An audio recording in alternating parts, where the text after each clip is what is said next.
থাকে না, তাই আমি ভেবেছিলাম আমি ছোট ছোট কন্টেন্ট ক্রিয়েটারদের নিয়ে আজকের এই প্রোগ্রামটা করবো। তো যে সমস্ত কন্টেন্ট ক্রিয়েটার এসেছো তাদেরকে অনেক অনেক ধন্যবাদ জানাচ্ছি।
আমন্ত্রণ করা হয়েছে এবং সকল গ্রামবাসীদেরকে বলা হচ্ছে আপনারা সবাই আসুন, আজকের এই প্রোগ্রামকে সাফল্যমণ্ডিত করুন। তো দেখতেই পাচ্ছেন, এই যে দেখতে পাচ্ছেন এখানে মঞ্চ তৈরি হয়েছে, আর এদিকে সব এখানে মানে বসার জায়গা হয়েছে, ওগুলো সব এখানে অতিথি কন্টেন্ট ক্রিয়েটাররা বসবে।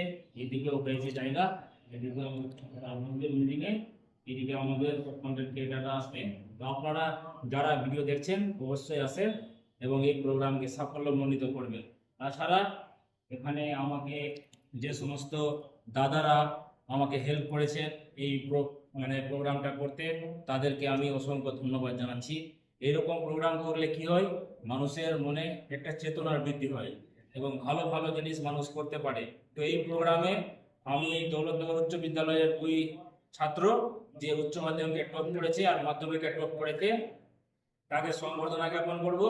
এছাড়া আমাদের গ্রামের 2টি ছেলে মানিকচক শিক্ষা নিকেতনে টপ করেছে, তাদেরকে প্রাইজ দিব। এবং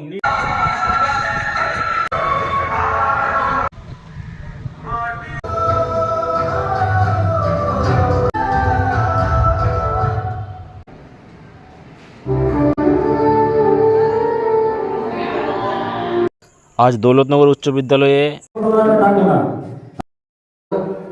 সমস্ত কন্টেন্ট ক্রিয়েটার, সমস্ত ভিআইপিস, অতিথি সবার দিকে খেয়াল রেখেছে, তাদেরকে বরণ করেছে, তাদের পুরস্কৃত করেছে। সেই পুলক কুমার ঘোষ, সেই ভাইকে ডেকে নেব।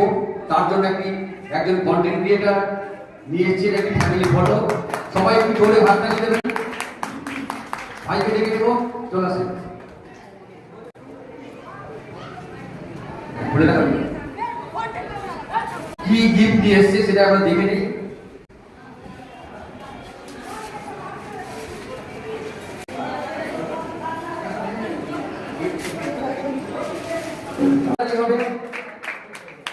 সত্যি কি পাওনা ছিল পুলক ঘোষের, এত পরিশ্রম। বেশ কিছুদিন ধরে ওর ফেসবুকে দেখেছি সে আজকে যে মিলন মেলা, তার জন্য যে পোস্ট, আমরা সকলে তার পোস্টে স্বাগত জানিয়েছি।